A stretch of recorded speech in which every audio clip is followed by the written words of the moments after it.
সমাজসেবা এমন একটি গুণ একজন মানুষের, যেটা হয়তো সচরাচর সবার মধ্যে দেখা যায় না, কিন্তু এমন অনেকেই রয়েছেন যারা সময় পেলে সমাজের জন্য সামান্য কিছু কাজ করতে চান। তেমনই একজন ভদ্রলোক আমাদের সঙ্গে তারার পর্দায় রয়েছেন, তারা নিউজের স্টুডিওতে রয়েছেন অনির্বাণ সামন্ত। আমরা তার সাথেই কথা বলে নেব তার সমাজসেবার ব্যাপ্তি নিয়ে, কেন তিনি সমাজসেবায় এলেন এবং কিভাবে তিনি সমাজের জন্য কাজ করে যেতে চান। অনির্বাণবাবু নমস্কার, তারা নিউজের পর্দায়। নমস্কার। আমরা আপনার কাছ থেকে একটু জানতে চাই যে আপনি যে সমাজসেবার মধ্যে এলেন, কিভাবে এলেন, কেন আপনার মনে হলো সমাজসেবা করতে হবে এবং অনুপ্রেরণা কোত্থেকে পেলেন এই সমাজসেবার জন্য? প্রকৃতপক্ষে আমি খুবই গ্রামের ছেলে, প্রত্যন্ত গ্রামের ছেলে। তো প্রথম দিকে আমার বাবা মা যদিও শিক্ষক ছিলেন, অনেকের হয়তো এখনকার শিক্ষকদের দেখে মনে হতেই পারে যে হয়তো অর্থনৈতিক অবস্থা খুব ভালোই ছিল, কিন্তু ব্যাপারটা তা নয়। কিন্তু কারণ তখনকার দিনে শিক্ষকদের অবস্থা অতি করুণ ছিল আর কি, করুণই বলা যায়। কারণ দুটো ঘটনা আপনাকে বলি। তো তখন আমার মা 5 বছর প্রায় ফ্রি সার্ভিস দিয়েছেন, পরবর্তীকালে 60 টাকা মাইনে পেয়েছেন। তো এমন দিন গেছে বহুদিন, যখন দেখা যাচ্ছে যে শুধু চাল মানে ভাতটা রান্না হবে এরকম পজিশনও নেই, মানে সমস্যা এরকমও চাল আনার মতো বাবার অর্থনৈতিক অবস্থা নেই বা সংসার চালানো সম্ভব হচ্ছে না। তো সেই পরিস্থিতিতে আমি মানে তখনকার দিনে রবিনসন বার্লি ছিল আর কি, রবিনসন বার্লি খেয়ে স্কুলে চলে গেছে, অনেকদিন গেছে, বা শুধু ওই চাল ভাজা টাইপের আগের দিনে হতো বা যেগুলো বলে আর কি, ওগুলো খেয়েও চলে গেছি। দিদি 5 বছরে বড় ছিল, তো দিদি বলতো যে বাবা আজকে চাল আনবে। ও জানতো যে বাবা আনতে পারবে না, কিন্তু আমাকে সান্ত্বনা দেওয়ার জন্য এটা বলতো আর কি।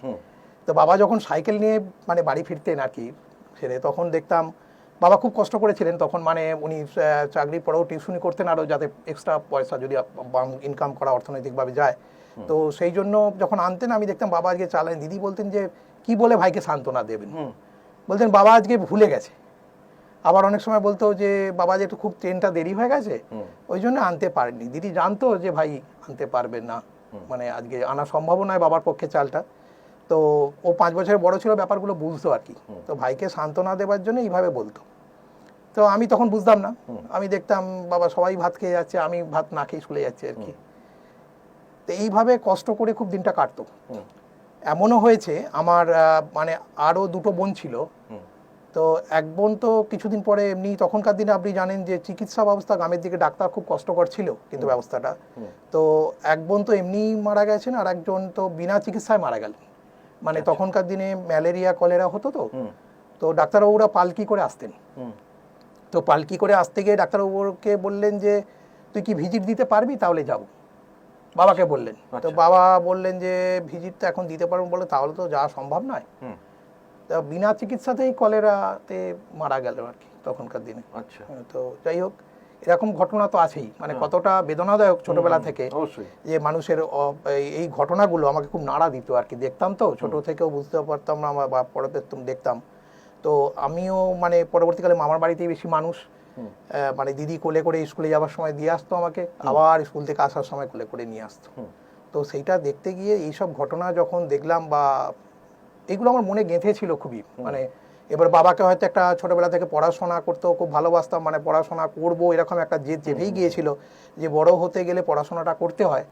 এবং তখন আমি প্রায় উচ্চ মাধ্যমিক পর্যন্ত পড়েছি, তখন হ্যারিকেন আলোয় পড়াশোনা করেছি। মানে তখন আমাদের ওখানটা বিদ্যুৎ সরবরাহ ছিল, যায়নি কোনো কারণে, গ্রামের সর্বত্র। তো ওই অবস্থায় লড়াই করে পড়াশোনা করা। এবং তখন জানেন বোধহয় সরকার থেকে মাধ্যমিক উচ্চ মাধ্যমিক পরীক্ষা দেওয়ার সময় কুপন দেওয়া হতো, যে তাদের পরীক্ষা ক্যান্ডিডেট তাদের এক্সট্রা তেল দেওয়া হবে। তো ওইভাবেই পড়া, মানে বাবাকে একটা হয়তো বই আনতে বললাম, সেটা 7 দিন বা 10 দিন পরে এলো। বাবার মানে তখনকার দিনে আমি যে প্যান্টগুলো পরতাম, বাবার প্যান্টকে কেটে আবার পরে গেছি, এরকম বহুবার হয়েছে। এবং মাধ্যমিক পর্যন্ত আমি কোনো ঘড়িও পড়িনি, কিছু না। তবুও খুব উৎসাহ ছিল পড়াশোনার বাইরেও, যে মানে ধরুন কুইজ কন্টেস্ট কোথাও হচ্ছে গ্রামে, কোথাও আবৃত্তি হচ্ছে গ্রামের পাশাপাশি, বা কোথাও ট্যালেন্ট সার্চ পরীক্ষা হচ্ছে, এগুলো আমার নিজে থেকে দেওয়ারই মানে আগ্রহ ছিল, বা পড়াশোনা করতে ভালোবাসতাম। পড়ার বইয়ের বাইরেও গল্পের বই পড়তেও খুব ভালোবাসতাম, গল্পের বই পড়ারও একটা নেশা ছিল। মানে খুব ভালোবাসতাম আর কি, বই চেয়ে চেয়ে ঘুমতে হলেও পড়তাম। তা প্রথম থেকেই ওই জেদটা ছিল। তো সেই জন্য পড়াশোনার ক্ষেত্রটা প্রথম থেকে কষ্ট করে হলেও, লড়াই করে হলেও, মানে মাধ্যমিকে উচ্চ মাধ্যমিকে দুবারই আমি ন্যাশনাল স্কলারশিপ পেয়েছি আর কি, দুবারই। তো এই কষ্ট করে লড়াই করেই মানুষ বড় হয়। তো স্কুলে যাওয়ার পথেও দেখতাম যে তখন ওই শুধু মানে আমাদের আমলে তো বুঝতেই পাচ্ছেন, মানে তখন স্কুল থেকে পাউরুটি দিত, বা শুধু মুড়ি টিফিন নিয়ে যাওয়া হয়তো, বা আলু ভাজা কোনো সময় হলে মানে বিরাট ব্যাপার একটা। তো সেইটাই নিয়ে যেতাম, কিন্তু তখন যখন নিয়ে যেতাম দেখতাম যে সে মানে সেটা দেখতে গিয়েও ওইটাই বন্ধুদের মধ্যে ভাগ করে খেতাম আর কি, সবাই মিলে যে যেমন আনতো আর কি। তার রাস্তার ধারে হয়তো কোনো সময় দেখতাম, তখনও হয়তো কোনো বৃদ্ধ ভিখারি বা অসহায় কোনো মানুষ, আমি হয়তো সামান্যই আছে আমার, উনি হয়তো নিয়ে যাচ্ছেন, মা চাইছেন যারা উনি করেন যে খাবার হয়তো কিছু, তো তাকে তো তখন তো পয়সা দেওয়ার মতো কিছু সামর্থ্য ছিল না, বুঝতেই পারছেন স্কুলের স্টুডেন্টে। তো তখন কি করতাম, ওই কিছু আমার খাবার থেকেই কিছু ভাগ দিতাম। আবার কোনো সময় হয়তো দেখলাম এইভাবে তো উনি হয়তো খাবার খাবেন, কতটা দেওয়া যাবে, তাই না? তখন আবার কিছু পয়সা জমিয়েও রাখতাম, হয়তো টিফিনের পয়সা কিছু কিছু জমিয়ে আবার সেটা হয়তো ওনাদের হাতে দিয়েও দিতাম। এরকমও ঘটনা ঘটেছে। এইটাই আর কি শুরু শুরু মানে মানে পথে দেখতে দেখতে দেখতে দেখতে দেখেছি না, তা শুধু ওইটা তো আছেই, তার সাথে দেখতাম যে বাবা মা মানে ওই অবস্থাতেও মাকে দেখতাম বা বাবাকে দেখতাম, হয়তো কেউ কোনো ওই দুস্থদের কেউ হয়তো এসছেন, মেয়ের বিয়ে দিতে পারছেন না, বা কেউ হয়তো ছেলে খুব অসুস্থ বা কোনো অবস্থায়, অত অভাবের মধ্যেও দেখতাম বাবা মাকে সাহায্য করতে তাদের দেখেছি। মনে মনে একটু রাগী হতো। এটার থেকে শুরু হলো মানে হ্যাঁ। আপনার যখন এই কাজটা এগোলেন আপনি, তখন আপনার প্রথমেই মনে হয়েছিল যে এই জিনিসগুলো আমি দেখে এসেছি, অন্যদের যাতে এই সাফারিংটা না হয়, একদমই তাই, একদমই তাই, সেইটার থেকে আপনার এগিয়ে আসা। একদম তাই। এবং মাকেও দেখতাম ওই অবস্থার মধ্যেও তাদের সাহায্য করতে। অ্যাকচুয়ালি আমার বাবা মাই আমার প্রেরণা, কিন্তু ওই ক্ষেত্রে যদি বলেন, বা বাবা মাকেই দেখেছি, ওনারাই কিন্তু উৎসাহ। ওই আমাদের মনে হতো বাবা ওই অবস্থা, আমরাই খেতে পাচ্ছি না, আবার উনি কেন, মা কেন আবার ওনাদের সাহায্য করছেন। তো পরে বুঝেছিলাম যে অন্যদের দিয়ে যতটা আনন্দ পাওয়া যায়, কেন পেয়েছিলাম, ঈশ্বর নিশ্চয়ই তাদের আশীর্বাদ করেন, যে নিজের না থাকলেও দিয়ে। রবীন্দ্রনাথের আপনি দেখবেন সেই কৃপণ কবিতার, যে তারা যেন সব দিনই কেন সব দিনই শূন্য করেছিল না কথাটা, তা তখন মনে হতো যে অত অভাবের মধ্যে দেওয়াটা উচিত, কারণ দিলে কোনোদিন কমে না, উল্টে বাড়ে। ঈশ্বর সবই লক্ষ্য রাখেন। সেই প্রেরণা। একটা জায়গায় একটুখানি আপনাকে করছি, আপনার তো এই জিনিসগুলো দেখেছেন, দেখার পরে এমন কোনো বিশেষ ঘটনা আপনার মনে পড়ে যেটা সবচেয়ে বেশি নাড়া দিয়েছিল, যার পর থেকে আপনি ঠিক করে নেন যে আমি এরপরে সমাজসেবাতেই আসবো? হ্যাঁ, আমার তো খুব প্যাথেটিক ঘটনা, আমার দিদি ওই কিছু মারা যাওয়াটা ছোটবেলায় খুব প্যাথেটিক, ডাক্তার এলেন না পয়সার জন্য। আর একটা ঘটনা ছিল যে আমার যখন নিজস্ব খুব জ্বর আমি দেখেছিলাম, মানে তখনও কিন্তু ডাক্তারবাবু আসতে চাইছিলেন না। মানে আমাদের ছাদ দিয়ে জল পড়ছে, জলের ফোঁটাটা আমার গায়ে পড়ছে, তো ছাদ সারাবার মতো অবস্থা তখন বাবার ছিল না, অর্থনৈতিক অবস্থা। তো তখন বাবা কি করছিলেন যে মানে একটা মানে মনে আছে পিতলের গামলা নিয়ে মা পাশে রেখেছিলেন, যাতে মানে জলটা ওখানে পড়ে, আমার গায়ে না পড়ে। তো তখন দেখেছিলাম যে মানে এতটাই কষ্টকর, মাকে গলার হারটা খুলে বাবাকে দিতে হয়েছিল, যে এটা দিয়ে ছেলেটাকে অন্তত দেখাও, ছেলেটা বাঁচুক। এই ঘটনা আমি জীবনে ভুলবো না, কারণ এটা আমার খুব কষ্টের জায়গা। আমার তো দিদি মারা গেল একজন, এখন বর্তমানে এক দিদি আছেন, আবার আমি নিজে আমার ওরকম ভাবে অসুস্থ, মানে এই ঘটনাগুলো আমি দেখতাম, আপনাকে সবচেয়ে বেশি নাড়া দিয়েছিল আমার মনে আছে। এরপর থেকেই আপনি আস্তে আস্তে ঠিক করেন যে বড় হয়ে আমি, হ্যাঁ, আমি যাই করি, আমি যে চাকরি করি বা যাই করি, চাকরি করি, বিজনেস করি, যাই করি, আমার মনে হয়েছিল যে মানুষের কিন্তু প্রচুর কষ্ট, তো মানুষের পাশে কিন্তু দাঁড়ানো উচিত। আজকে যেহেতু আমি এই কষ্টটা ফিল করছি, এটা যেন ভবিষ্যতে কোনো ছাত্রছাত্রী, কোনো অসহায় দুস্থ মানুষ বা অন্য কেউ যেন না করেন, এটা আমার মনে হয়েছিল আর কি। সেই থেকেই আমার এই অনুপ্রেরণা বা এই ধরনের জিনিসে আসা। অবশ্যই বাবা মায়ের দেখাটা তো বটেই, ওনাদের আশীর্বাদ সাথে নিয়েই শুরু করা। তারপরে কবে থেকে শুরু করলেন এটা? শুরু করলাম মানে প্রথম থেকেই চলতো। সমাজসেবার তো দেখুন কোনো ডেফিনেশন হয় না, বড় করে কিছু করতে পারতাম না। স্টুডেন্ট লাইফ বলুন, তখন তো আর পড়াশোনা করতে করতে অনেক দূর কেটে গেছে, তখন তো আর বড় করে কি করব বলুন। তখন তো নিজে পড়াশোনা করেছি, ফিজিক্স অনার্স পাস করেছি, তারপর আইটি সেক্টরে এসেছি, তারপরে এখন জেভিয়ার্স থেকে MBA করেছি আমি। তো তারপরে কর্মক্ষেত্রে এসেছি। কিন্তু ধরুন এই যখন বেশি বাড়াবাড়ি হলো আপনার লকডাউনের সময় থেকে, যখন ধরুন লকডাউন শুরু হয়ে গেল, বা তারও আগে থেকে যখন আমফান ইয়াস হয়েছিল, আপনার দেখবেন অনেক মানুষ কষ্টে, মানুষের আশ্রয়হীন হয়ে পড়লো, মানে গৃহহীন, খাদ্য বাসস্থানহীন, এগুলো যখন মানুষ হয়ে পড়লেন, সারা পশ্চিমবঙ্গের মানুষই হয়ে পড়েছিলেন, তখন তাদের মানে কষ্টটা আরও বেশি করে চোখে ফুটে উঠলো সেই দিনটা। তখন থেকে বেশি করে শুরু করলাম, মানে ধরুন গত প্রায় 2018 সাল থেকে চলছে সব ভালো করে আর কি, মানে প্রতিদিনই চলে, মানে শুরুটা ওরকমই ছিল ছোটবেলা থেকেই, কিন্তু তখন আরো বেশি করে শুরু করলাম। সত্যিকারের সমাজসেবাটা সেই সময় থেকে আপনার শুরু হলো, তার আগে থেকে আপনি করছিলেন, মানে আপনার যে জিনিসগুলো যতটুকু নাড়া দিচ্ছিল সেই থেকে আপনি শুরু করেছিলেন, এবং মোটামুটি 2018 সাল থেকে আপনি শুরু করে দিলেন যে এবার আমি সমাজসেবাই করব। একদম অনেক কিছু বাইরে, চাকরি বাকরির বাইরে, বা তখন আমি কর্মক্ষেত্রে একদম এসেও গেছি, তখন ওটার বাইরেও আমি এটা করব। মানে ধরুন মানুষ যে সময়টা চায়ের দোকানে বা যে সময়টা নষ্ট করে, অনেকে বলেন হয়তো যে সময় কি করে পান, আসলে সময় ইচ্ছা করলেই পাওয়া যায়। কারণ আমরা অনেক সময় দেখবেন আমাদের কর্মক্ষেত্রের বাইরে অনেক সময় হয়তো আড্ডা মেরেও নষ্ট করি, তা সেই সময়টা যদি কিছু করা যায় অল্প সময়ের জন্য, তাহলেই কিন্তু একটু দাঁড়িয়ে যাবে, এটা আমার মনে হয় ব্যক্তিগত মত। তো সেইভাবেই আমার আশা আর কি। আমরা শুনছি ডক্টর, অনির্বাণ সামন্ত কিভাবে সমাজসেবায় এলেন, এবং আরও একটা ব্যাপার যে এই যে সমাজসেবায় আসার কাহিনী একটা শুনলাম যেটা খুবই মর্মস্পর্শী, সেই কাহিনীগুলোই আমরা শুনবো। একটা ছোট্ট বিরতিতে যেতে হচ্ছে, এরপরে আমরা ফিরে তার কাছ থেকে আরও কিছু জানার চেষ্টা করব সমাজসেবায় তিনি কতদিন ধরে রয়েছেন, কি কি কাজ করেন এবং ভবিষ্যতে কিভাবে তিনি এগোতে চান। একটা ছোট্ট বিরতির পর ফিরে আসছি, কোথাও যাবেন না, দেখতে থাকুন তারা নিউজ। ফিরে এলাম বিরতির পর। আমরা কথা বলছি অনির্বাণ সামন্তর সঙ্গে, যিনি একজন সমাজসেবী এবং তিনি কিভাবে সমাজসেবায় এলেন সেই মর্মস্পর্শী কাহিনী আমরা প্রথম পর্বে শুনলাম। আমরা আরও কিছু তার কাছ থেকে জানার চেষ্টা করব, তিনি কেমন কাজ করছেন, কোথায় কাজ করছেন, এবং এই জন্যে তিনি বিশেষ পুরস্কারও পেয়েছেন, রাষ্ট্রীয় পুরস্কার পেয়েছেন, জাতীয় পুরস্কার পেয়েছেন। আমরা তার কাছ থেকে শুনে নেবো সেই সব কথাই। আপনি যখন এই কর্মকাণ্ডে যোগ দিয়েছেন, তারপরে অনেক পুরস্কারও আপনি পেয়েছেন। প্রথমে জেনে নেবো যে কোথায় কোথায় আপনি কাজ, আপনার যে কাজের পরিধি, সেই জায়গাগুলো কোথায় কোথায় করছেন, তারপরে কি কি পুরস্কার আপনি পেলেন একটু যদি বলেন আমাদের। প্রথমেই আমফান বা ইয়াস বা যেগুলো হয়েছিল, ঝড়, আপনার সাইক্লোন জানেন, খুব ক্ষতিগ্রস্ত হয়েছিলেন পশ্চিমবঙ্গের মানুষও। তো সেখানে অনেকের যারা প্রত্যন্ত গ্রামাঞ্চলের বাড়িঘরদোর বলুন, প্রচুর ক্ষয়ক্ষতি হয়েছিল। অনেকেই আশ্রয়হীন হয়ে পড়েছিলেন। খাবার দাবারের তখনও তাদের ঠিকমতো ছিল না, জলেরও সমস্যা ছিল যথেষ্ট। আপনি যদি চিন্তা করেন যে দূর দূরান্তে মানে যেগুলো সমুদ্রের ধারের, মানে আপনার সুন্দরবনের বলুন, দীঘার সাইডে বলুন, বকখালি বলুন, যেগুলো আছে, তাছাড়াও যেগুলো গাছপালা বেশি, যেখানে গ্রামাঞ্চলে প্রচুর ক্ষতি হয়েছিল। তো সেইখানে গিয়ে যতটা পারা যায়, মানে দলগতভাবেই প্রথম দিকে করতাম। তো সেখানে খাবার দাবার তাদের দেওয়া হয়েছে, বা তাদের আশ্রয়ের যথেষ্ট, বাচ্চাদের দুধ বলুন, জল বলুন, পৌঁছে দেওয়া হয়েছে। সেগুলো চেষ্টা করেছি আমরা পৌঁছে দিতে যতটা সম্ভব আমাদের পক্ষে। মানে কোথায়? গ্রামে গিয়ে সেটা বলুন পুরুলিয়া বলুন, মেদিনীপুর বলুন, যেখানে গ্রামে গিয়ে করেছি। আমাদের লোকালি স্থানীয় রেডিওতেও করা হয়েছে। তো সেগুলো চেষ্টা করেছি আমরা যতটা করার। তো সব মানুষের কাছে হয়তো পৌঁছতে পারিনি, সম্ভবই হয়নি, তবুও যতটা আমাদের পক্ষে সম্ভব চেষ্টা করেছি সেগুলো পৌঁছবার। আবার কোভিড পিরিয়ডে বলুন, যেখানে কোভিডে হলে যেখানে মানুষের খাবার দাবারের সমস্যা হতো, সেই খাবার দাবারগুলো সেই মানুষকে পৌঁছে দেওয়ার বলুন, বা অক্সিজেনের সমস্যা, সেই অক্সিজেন কোত্থেকে পাওয়া যাবে সেই ব্যবস্থা করা। তারপর ধরুন আমরা দলগতভাবে চেষ্টা করেছি প্রশাসনের সঙ্গে মানে থেকে আপনার ওই রাস্তায় আঁকা টাকাগুলো করে মানুষকে ঘর থেকে বেরোতে না সচেতন করা, মানে ঘর থেকে মানুষ যাতে না বেরোন, যত রকমভাবে সহযোগিতা করা যায় তা সেগুলো আমরা চেষ্টা করেছি যতটা সম্ভব। আবার দেখবেন কোভিড পিরিয়ডে সবচেয়ে বড় সমস্যা তো মানুষের সমস্যা তো ছিলই। আপনি ট্রেন বাস যখন চলছে না, তখন ওই প্ল্যাটফর্মে যে কুকুর বিড়ালগুলো থাকে তাদের কিন্তু খুব সমস্যা। তাদের যারা ধরুন খাবার দাবার দেয়, তাদেরও কিন্তু খাবার পাওয়া যেত না, তাদেরও কিন্তু খাবারের বিস্কুট বলুন, শুকনো খাবার বলুন, তাদেরও কিন্তু ব্যবস্থা করতে হয়েছে। সেগুলো আমরা চেষ্টা করেছি যতটা। আরো অনেকেই চেষ্টা করেছেন, আমরাও চেষ্টা করেছি। ঠিক আছে, সঙ্গে একটা জিনিস হচ্ছে যে আপনি সমাজসেবা করছেন, তার জন্য একটা এই যে কোভিড পিরিয়ডটা বিশেষ করে, যেখানে সাহসের খুব দরকার লাগে, কারণ নিজের সুরক্ষা যেমন দরকার, অন্যেরও সুরক্ষা দরকার। ঠিক সেই জায়গাটায় দাঁড়িয়ে আপনি কোভিডের সময় ঝাঁপিয়ে পড়েছিলেন, তো কখনো একটু ভয় লাগেনি যে সামান্যতম? এটা এই প্রশ্নটা কমন প্রশ্ন। হ্যাঁ, ভয় তো ছিল। আমার পরিবার কি হবে, দেখুন আমার পরিবার কি হবে ভাবলে আর সমাজসেবা করা যাবে না।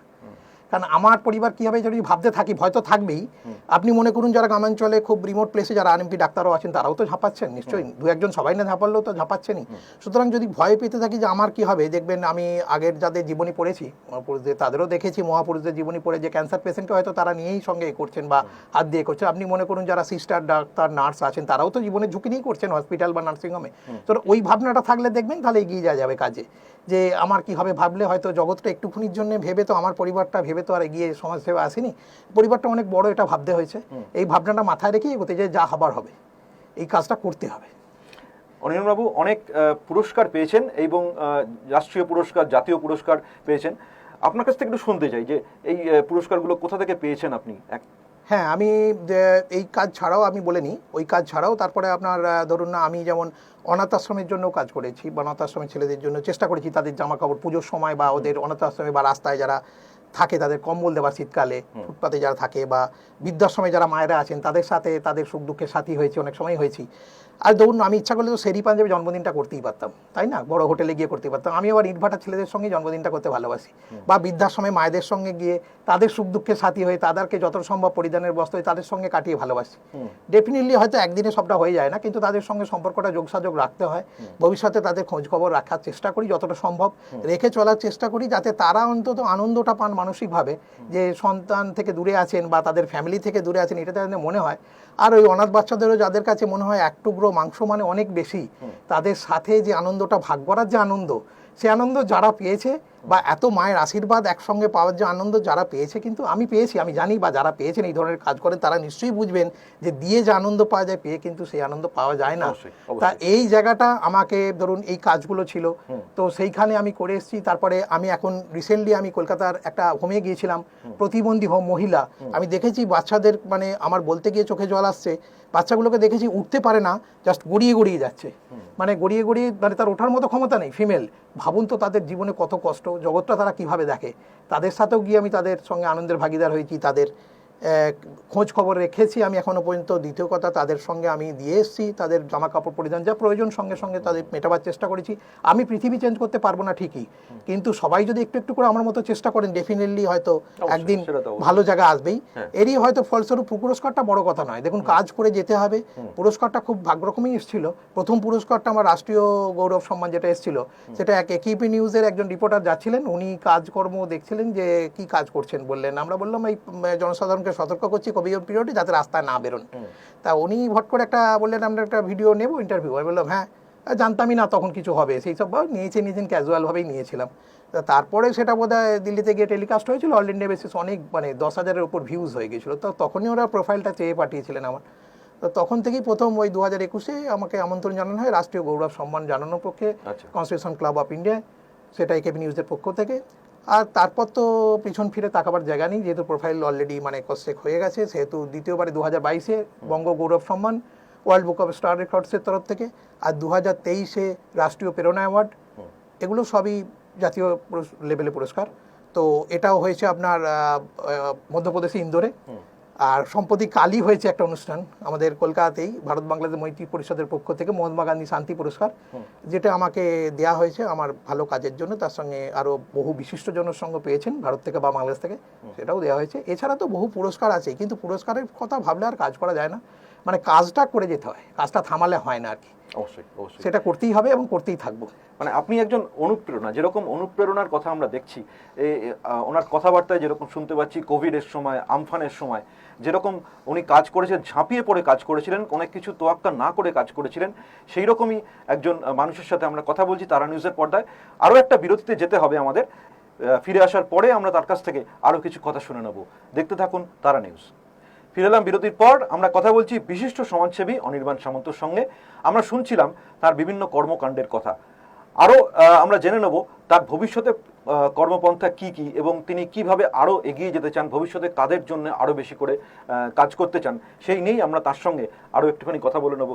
অনির্বাণবাবু, আপনার কর্মকাণ্ডের কথা তো আমরা শুনছি, দর্শকরাও দেখছেন, অনেকেই হয়তো জানতে পারবেন, হয়তো যোগাযোগ করবেন আপনার সাথে পরে, ভবিষ্যতে কর্মপন্থার জন্য আপনার সাহায্য হয়তো চাইতে পারেন তারা।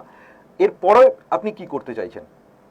এরপরে অ্যাকচুয়ালি আমি তো অনাথ আশ্রম বা বৃদ্ধাশ্রম নিয়ে মেনলি কাজ করছিলাম, বা ধরুন আসলে সোশ্যাল সমাজসেবার তো কোনো ডেফিনেশন হয় না কিভাবে কাজ করব, যখন যেরকম কাজ আসে করতে হবে। সেটা আপনি বলছিলেন যে ক্যান্সার পেশেন্ট, ক্যান্সার, হ্যাঁ, আমি প্রতিবন্ধী শিশুদের নিয়ে এখন বেশি করার চেষ্টা করছি। তবে ভবিষ্যতে যে ক্যান্সার নিয়েও এখন খুব সমস্যা বাড়ছে দিনের পর দিন ভবিষ্যতে, এবং ক্যান্সার পেশেন্টদের যে রিহ্যাবিলিটেশন, মানে আপনার ভালো হয়ে আসার পরও অনেক কিছু ট্রিটমেন্টে থাকতে হয়, বা তাদের বাড়ির লোকেদের অনেক গাইডেন্স থাকে, যেগুলো ডাক্তারবাবুদের সঙ্গে দু একজন আমি যোগাযোগ করার চেষ্টা করছি, যে যদি সবার মানে সাহায্য পাই, বা মানুষের ভালোবাসা, বা ডাক্তারবাবু সবাই ঈশ্বর যদি তাকান, তাহলে নিশ্চয়ই চেষ্টা করবো ভবিষ্যতে তাদের পাশে থাকার। এই ধরনের একটা কর্ম পরিকল্পনা রয়েছে অবশ্যই। তবে এছাড়াও যে অন্য কাজ করবো না সেটা বলা যাচ্ছে না, সব কাজই, সব রকম কাজই করবো। এবার ভাবনা চিন্তা রয়েছে, এবার সব কিছু, এটা তো একটা বড় ব্যাপার। তো ডাক্তারবাবুরা যদি ঠিকমতো সাহায্য করেন, বা কিভাবে তাদের করা যায় এই সম্বন্ধে তো আমার ধারণা অতটা নেই, ওনার সঙ্গে আলোচনা করে যতটা এগোতে পারবো আর কি। তো সেটা যদি পারি তাহলে হয়তো অনেকটা চেষ্টা করে পারবো আর কি, কথা মানে পারবো। আসলে আমি কিছুই করি না, ঈশ্বর সবই করান আমাকে দিয়ে। আমি মনে করি না আমি কিছু করছি, ঈশ্বর কাউকে দিয়ে করান, আর মানুষের ভালোবাসা আশীর্বাদটা সাথে আছে, সেই জন্য হয়তো কিছু করার চেষ্টা করতে পারছি। একটা কথা জিজ্ঞেস করতে চাইছি, আপনার এই যে কাজ করছেন, বা কাজ যতদিন থেকে শুরু করেছেন, কিরকম বাধার সম্মুখীন হয়েছে? কোনো বাধার সম্মুখীন কি হয়েছেন, বা কোনো চ্যালেঞ্জ এসছে? একটা হার্ডলস থাকে অনেক সময়, কাজ করতে শুরু করব, কোথা থেকে শুরু করব, কিভাবে শুরু করব, কে সাহায্য করবে, কাদের কাছে যাব, অনেক রকম এসে যায়, হার্ডলস এসে যায়। তো সেই রকম আপনার কাছে একটু অভিজ্ঞতা আছে আপনার? হ্যাঁ, দেখুন, কাজ করতে গেলে তো অর্থনৈতিক ব্যাপারটা খুব জরুরি, তাই না? অর্থনৈতিক, প্রথমত দলগতভাবে কাজ করতাম, ধরুন এটা তো সম্ভব নয় কারো একার পক্ষে আপনি খুব বড় কিছু করে ফেলবেন। তো তারপর নিজে থেকেই বেশ কিছু কাজ করছি। অ্যাকচুয়ালি হয়তো দলের মধ্যে থাকলে হয়তো আপনাকে মতাদর্শন দিয়ে চলতে হয়, তো এটা একটা সমস্যা হয় অনেক ক্ষেত্রে। সেহেতু আমি হয়তো চাইছি এই কাজটা করতে, অনেকে বললো এটা না, আর সেই জন্য আমি হয়তো নিজে যতটা পারি চেষ্টা করছি, কিন্তু সেটা করতে গেলেও তো অর্থনৈতিক ব্যাপারটা থাকেই।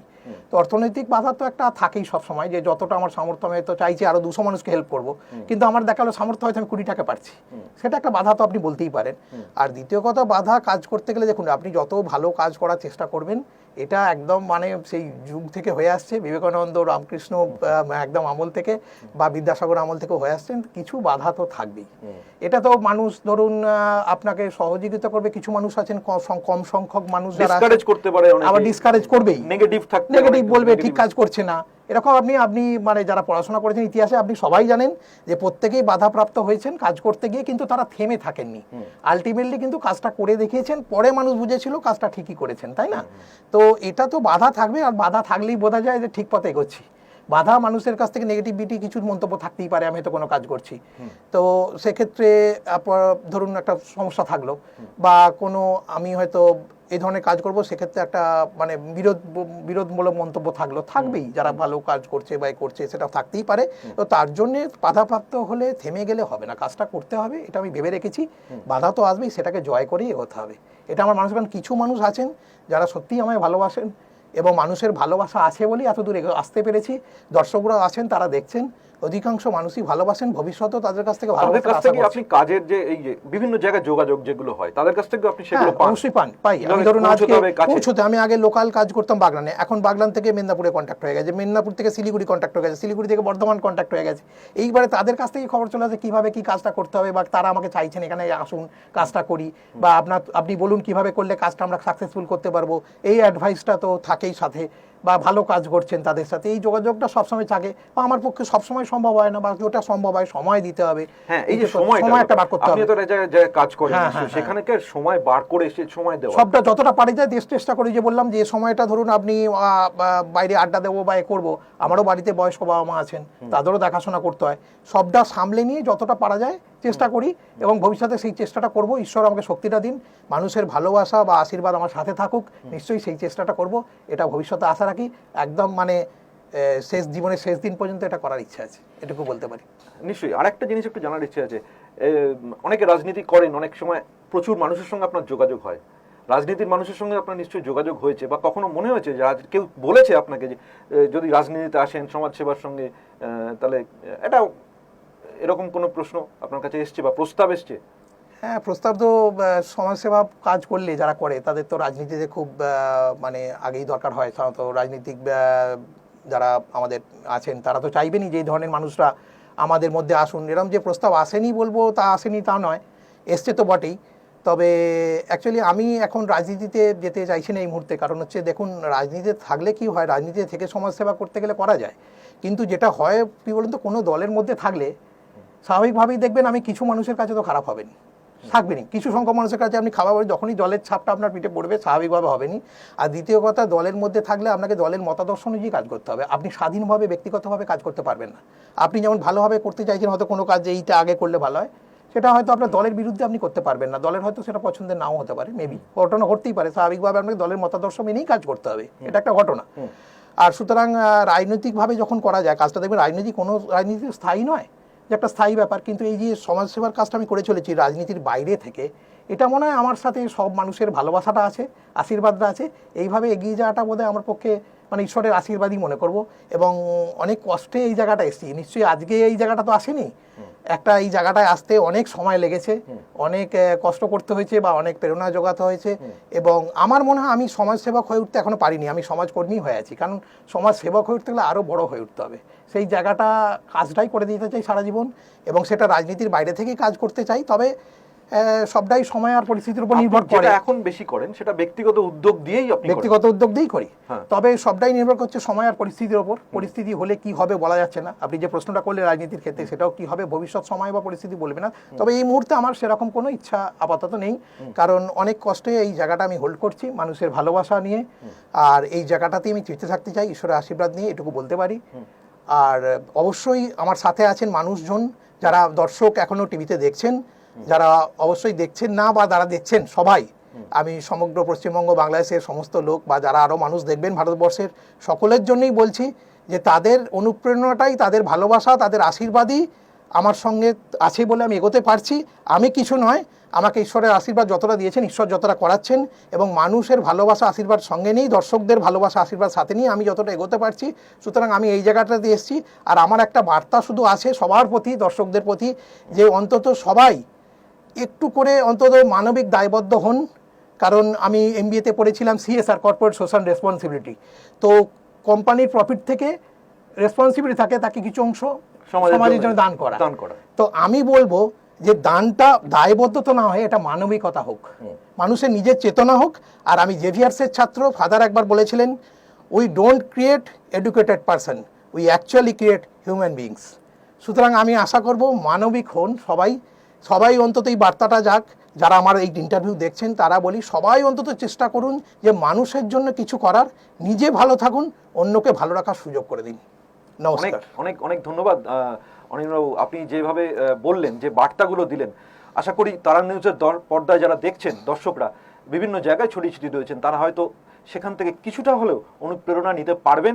তার এই কর্মকাণ্ড, তিনি যা বলতে চাইছেন, তার জীবন বোধ এবং সেই জীবনের উপলব্ধিগুলো যেভাবে তিনি ছড়িয়ে দিতে চাইছেন মানুষের মধ্যে এবং পৌঁছতে চাইছেন, যাতে কয়েকজন হলেও, সামান্য বিন্দু বিন্দু জলেই তো সমুদ্র হয়, তো সেইখান থেকেই যদি একটু একটু বিন্দু দিয়েই তিনি সমাজের কোনায় কোনায় পৌঁছে যান, তাহলে সামান্য কিছুটা সমাজের জন্য সুরাহা হবে, কেউ কেউ উপকৃত হবেন। আমাদের সঙ্গে ছিলেন অনির্বাণ সামন্ত মহাশয়। আগামী প্রজন্মকেও একটা বার্তা দিলেন যে কেন সমাজসেবার দরকার, কি জন্যে দরকার এবং কি করলে সমাজসেবা আরও ভালো হবে। আমাদের সঙ্গে বিশিষ্ট সমাজসেবী অনির্বাণ সামন্ত মহাশয় ছিলেন। আমরা তার কাছ থেকে শুনে নিলাম তার কর্মকাণ্ডের কথা, সমাজসেবায় তিনি কিভাবে এলেন এবং তিনি কিভাবে ভবিষ্যতে এগিয়ে যেতে চান। আমাদের সকলের শুভেচ্ছা রইল তাকে, তার পথ যাতে আরও সুগম হয়। অনেক ধন্যবাদ আপনাকে আমাদের তারা নিউজের পর্দায় আসার জন্য। তারা নিউজের পর্দায় এইরকম আরও অনুষ্ঠান নিয়ে আমরা আবার ফিরে আসবো অন্য কোনো দিন, অন্য কোনো সময়। ততক্ষণ দেখতে থাকুন তারা নিউজ।